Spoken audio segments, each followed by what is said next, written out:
We got this beautiful spot here in the mountains of eastern Oregon. Echo just took off over 2 hours ago, and now here he comes wandering back. I've been so worried. I wanted you to see what he does, see how he knows he's been bad. Just look at how wet he is. And I can scold him now, but I don't know if he'll put 2 and 2 together. You know, he knows he was bad. You're a bad dog.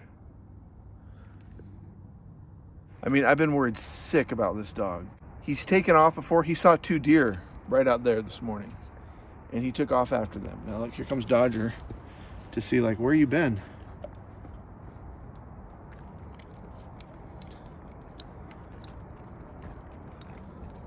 You can tell Echo knows that he was bad. He's happy to be back. So Echo always does come back. But we're pretty close to the highway, so he could run out to the highway. There's a train track over there that keeps coming by. There's hunters out, which was kind of my main concern, was like there's hunters out. And I think it's bear season right now, so someone could mistake him for being a bear or whatever. You know, I knew Echo was gonna come back if he didn't get hurt or killed or hit by a car or something. So I was kind of holding on to that, you know, thinking like, well, he's gonna be back. But I got in the truck, I drove around in the mountains a little bit. I mean, he's not running off, he's just chasing the deer. He's trying to find them. So wherever he thinks they are, that's where he's gonna go. So I only drove up in the mountains, maybe 3/4 of a mile, and then turned around. Talked to some other campers, told them that I lost my dog. And I've just been hiking out through there a couple times, and then way over there, trying to track him, see if I could find his trail, or the deer's trail. And I couldn't. It's wet, the ground's wet, so I thought it'd be easy to see their prints, but I really couldn't. And a lot of times I can eventually find his prints, then get an idea of what direction he was heading. And luckily I saw him chase the deer, and then he went that way, and it was in the morning, right? So this was like 3 hours ago. You can tell I'm kind of pissed, but I'm really happy that he's back. Like, such a sense of relief. But I had my Crocs on, so I couldn't just go chasing after him. He took off so fast. I mean, he runs so fast. And I yelled at him, screamed at him to stop and stay and sit, and he doesn't care. He just keeps going. He's after the deer. So I had to walk back over here to the trailer, put my real shoes on, keep an eye on him way off in the distance, you know, and by that time he's, you know, 1/4 mile, 1/3 of a mile off in the distance. And I can just see this little black spot moving between the trees. And luckily it was kind of heading one direction. It was going this way, which was away from the highway. So I felt good about that. And I mean, he's on the other side of that tree line over there. So I got my boots on, and those got soaked because I just trekked through all this wet grass and stuff, just trying to track him, see if I could find him, get him to come back.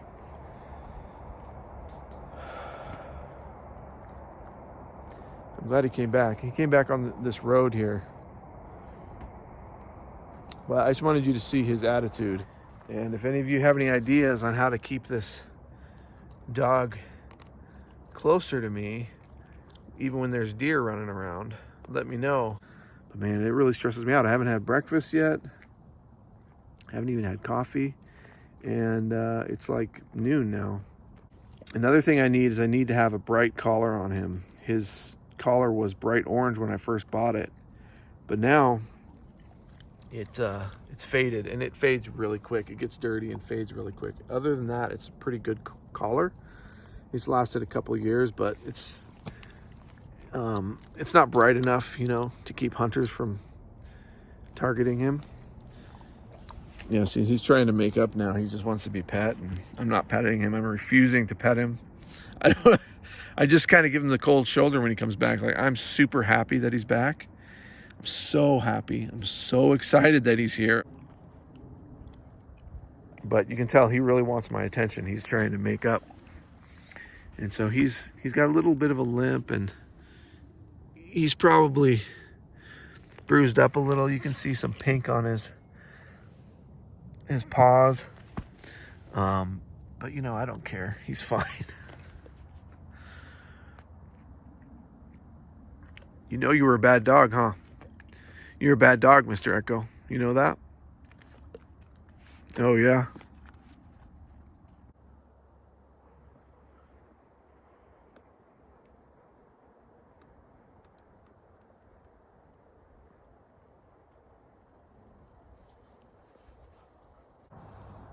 Can you see this woodpecker up here?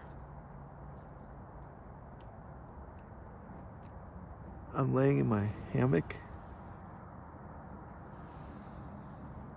and this woodpecker just climbed up in this tree and he's knocking stuff down on me. There's a bunch of wild turkeys right over there.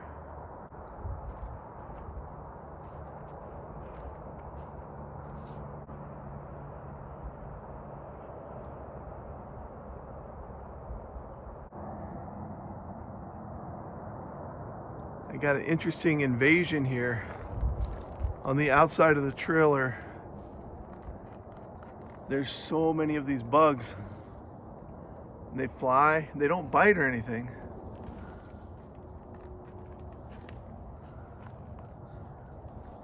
But there must be 50 of them.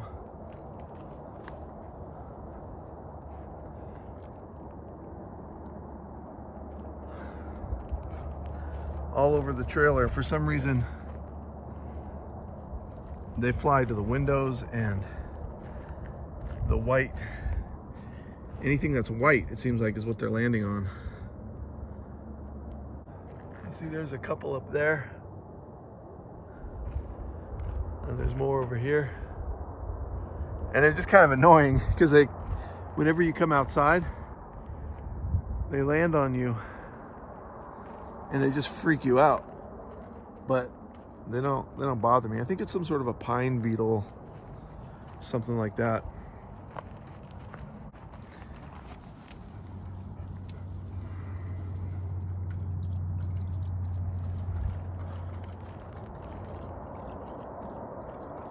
The sun's going down right now, but earlier this morning in the trailer batteries were getting a little bit low. So I set up my auxiliary solar panel over here. You can see the trailer is got these trees around it, so I get a little bit of sun, and so it's giving me a little bit of power on the panels, but just enough to keep the batteries kind of topped off, enough to kind of run the water pump a little bit and the lights at night. But I'm not really using the electricity for anything else right now because just this little bit of tree cover is enough to keep the sun off of my panels in such a way that I'm not getting the normal amount of power. But with this auxiliary panel here, this really helps. And I'm about to put it in for the night because, like I said, the sun's coming down, but I can keep a couple external little batteries charged, and then I bring these into the trailer so I can keep my electronics like my phone and my speaker and anything else that I have that's small powered off of this. So I'm not dying to move my trailer right now into a sunnier spot, but if I need more power, then I'll just move my trailer down the road into a nicer campsite, and I should be getting plenty of sun then.